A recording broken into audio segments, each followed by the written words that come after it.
Bon, alors on est rendu le 13 mars, là, fait quasiment à la fin de la deuxième semaine, et je voulais expliquer qu'est-ce qu'on faisait pour cette semaine. J'avais fait des céleris. Les céleris, c'est très long, fait qu'on voit encore rien qui est apparu, alors je ne vous montrerai pas pour rien.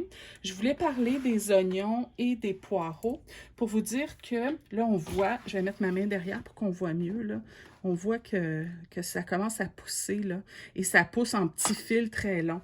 Alors, à chaque semaine, on va couper le tiers en haut du plant et il va renforcer avec le temps. Fait qu'on fait ça avec tous nos oignons. Là, on voit qu'il y a juste de ce côté-ci, c'était probablement un petit peu plus humide. Alors, il y a juste ce côté-ci qui a commencé à pousser, mais on va voir les autres sortir éventuellement. Même chose pour les poireaux en dessous. On va faire la même chose, couper le tiers en haut. Ça m'est déjà arrivé, là, quand ils deviennent plus forts, de garder tout le, quand il y en a beaucoup, tout le tiers de la partie, je le gardais puis je le mettais, je l'incluais dans une salade ou, parce que c'est déjà, on peut manger, il n'y a pas de problème. Je veux parler ici de mes loufas, qui ont été la première chose que j'ai plantée le 4 mars. Comme on voit, là, j'ai des petits plants qui sont attirés par la lumière. Là, je vais les laisser. J'ai mis de l'eau dedans un peu et j'ai pris mon petit arrosoir comme ça et j'ai mis de l'engrais à l'intérieur, de l'engrais biologique des algues. Et là, ce qu'on veut faire, c'est qu'on veut les nourrir par les feuilles parce qu'il n'y a pas encore un système racinaire. Alors, même si je mets de l'engrais au niveau de la terre, il n'absorbera pas aussi bien que par les feuilles.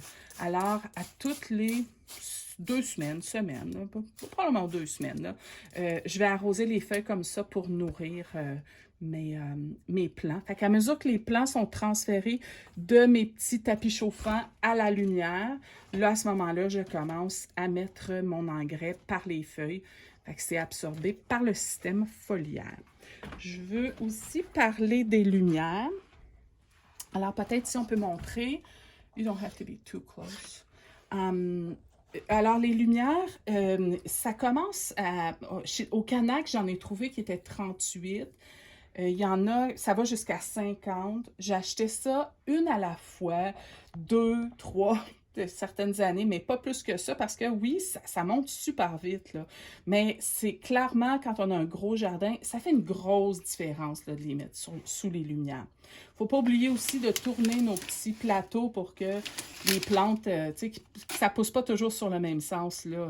On va avec le temps, on peut, c'est ça, tourner les plateaux ou tourner même les petits pots à l'intérieur. Fait que ça fait que le plant va monter un petit peu plus droit, là.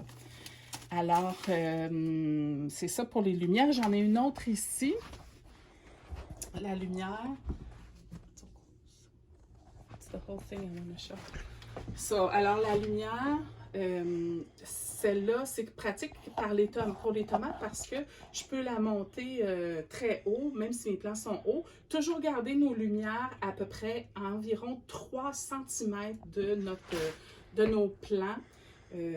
Pour que le plant il ne s'étiole pas, c'est-à-dire qu'il ne fasse pas juste monter en hauteur et être tout mince. Alors, si on veut que notre plant soit plus fort et un peu plus grassouillet, je vais dire, alors c'est mieux de garder, il faut garder notre lumière le plus près possible. Là. Bon, comme je dis, un 3 cm et on monte la lumière à mesure. Pour ce qui est de ceux-là ici, je ne sais pas si on voit, mais j'ai un petit système de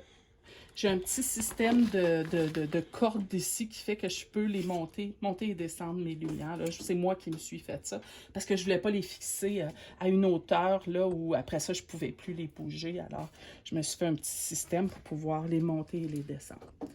Alors, c'est ça pour